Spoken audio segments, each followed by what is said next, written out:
Breaking news tonight at a time when air travel is of concern for some. A plane carrying a child and 5 other people crashes into a neighborhood near a mall in Philadelphia. While we're learning about the flight's intended destination tonight.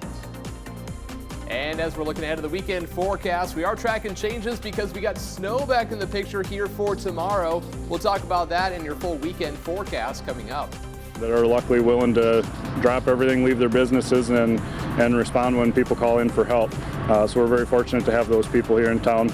The Stewartville Fire Department has responded to multiple fires in the past few days. KIMT News 3's Emma Esteb is breaking down and highlighting the work these volunteers do daily.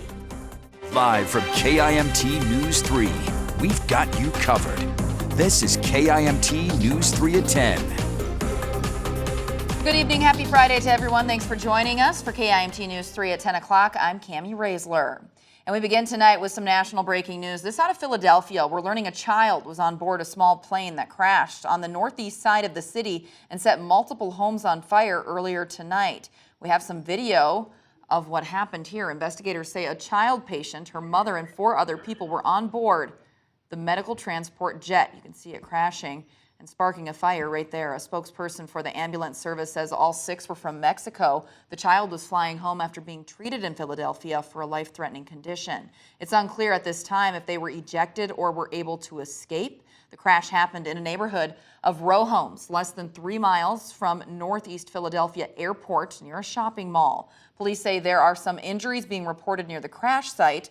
According to investigators, the Learjet 55 took off from the airport at 6:06 Eastern Time and was bound for Tijuana after a stop in Springfield, Missouri. About 30 seconds later, the aircraft erupted into a fireball. We'll have another update on this developing story in the next 15 minutes. Again, no word on any deaths at this time.